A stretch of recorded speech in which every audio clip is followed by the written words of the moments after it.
Gandang araw po mga kapatid.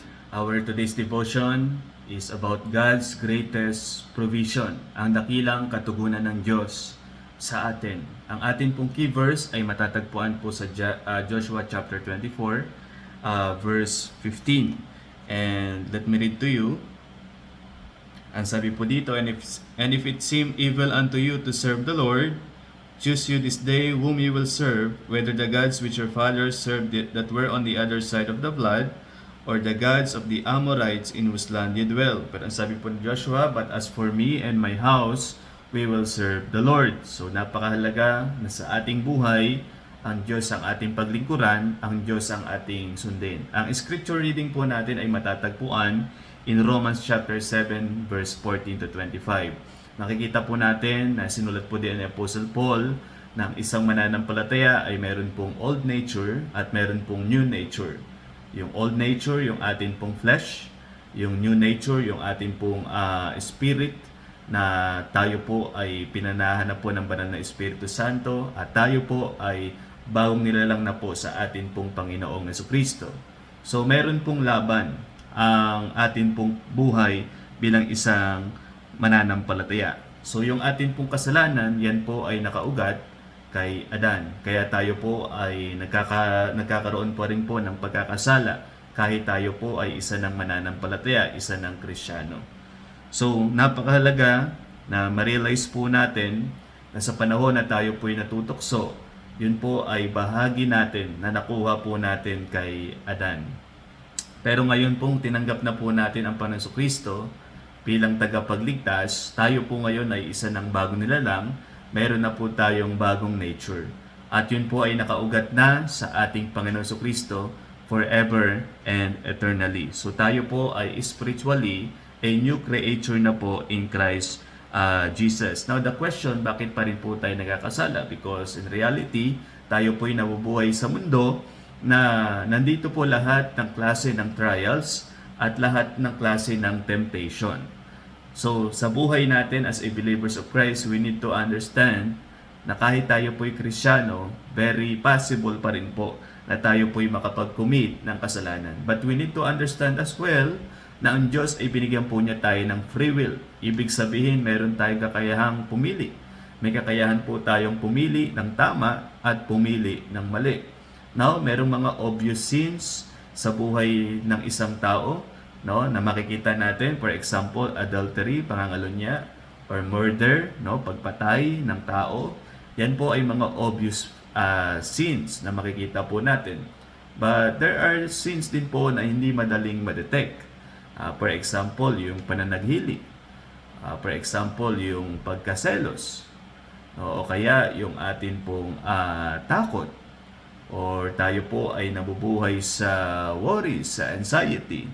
Or tayo po ay merong mga pride, no? May kayabangan sa ating puso.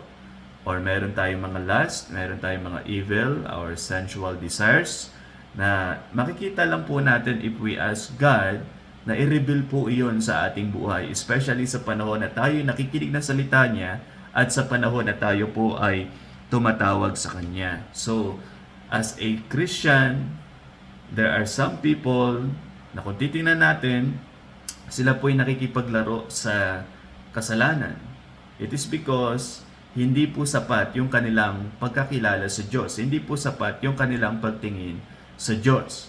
So tayo po na isang mananampalataya na nagpapatuloy sa Panginoon sa Kanyang salita, napakahalaga na wag po nating paglaruan ang kasalanan. Makita natin na ang Diyos ay seryoso sa kasalanan. Ang Diyos ay galit sa kasalanan. And it is very important as well, mga kapatid, na tayo po ay magpasakop at sumunod po sa atin pong Panginoon.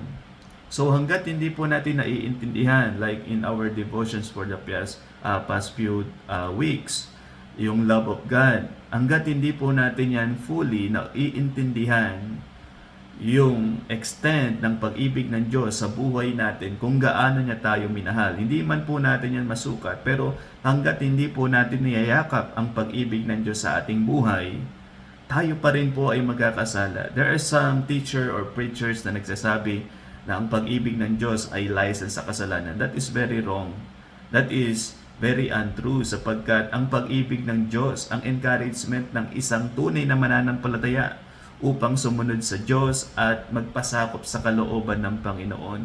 Dahil pag na-realize natin yung pag-ibig ng Diyos sa buhay natin, mamahalin din natin ang Diyos. At ang kasalanan ay hindi na po magiging bahagi ng or option ng atin pong pagpili kung ano po ba ang atin pong pagpapasyahan. So, as a believers, napakahalaga ng tunay na pagsisisi.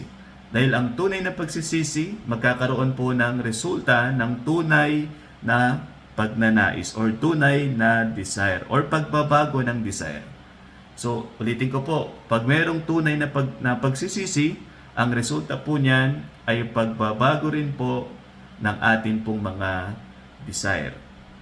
So, payagan natin na yung atin pong new nature sa ating Panginoon Kristo, i-outshine yung ating old nature. Tayo po'y magpasakop sa kalooban ng Diyos. Tayo po'y sumunod sa nais ng Panginoon sa atin pong buhay. At kung may mga bagay na kung i-consider natin bakit paulit-ulit natin nagagawa na kasalanan, pakinggan niyo po ito. Kung may mga bagay sa buhay mo na paulit-ulit mo nagagawa na kasalanan, same sin na iyong patuloy na nagagawa, you need to ask God kung bakit ka nag-i-struggle. Anong reason? Dahil lang po ba sa kasalanan na yon talaga? Or maybe there are some reasons kung bakit mo nagagawa yung kasalanan na yun na paulit-ulit. Maring ikaw po ay nababalisa, stress, kaya mo nagagawa yung kasalanan. Maring ikaw ay nabubuhay sa takot. Maring ikaw ay nabubuhay sa kalungkutan. Or maring ikaw po ay nabubuhay sa pangamba, pag-aalinlangan. Or meron pong pride sa iyong puso, sa iyong buhay. Kaya patuloy mo nagagawa ang isang kasalanan ng paulit-ulit na alam po natin na hindi po siya magiging pakinabang sa ating buhay. Sa halip, nakakasira po ng buhay natin bilang isang mananampalataya. So ano po ang greatest provision ng Diyos sa atin? Ang greatest provision ng Diyos ay ang walang hanggang kapatawaran po niya. God is faithful and just. Patatawarin po niya tayo sa ating mga kasalanan if we will confess our sins. So we need to ask God na tulungan po niya tayo. Let us pray. Dear God, salamat po sa mensaheng ito. Nawa po i-reveal niyo po sa akin kung bakit ako nag-i-struggle na nagagawa ang paulit-ulit na kasalanan. At tulungan niyo po ako, O Diyos, ng aking new nature sa inyo, Panginoon, through the Lord Jesus Christ, ang mag-outshine, Lord, sa aking old nature, sa aking flesh. Tulungan niyo po ako, O Diyos. Itong aking panalangin sa pangalan ni Jesus. Amen.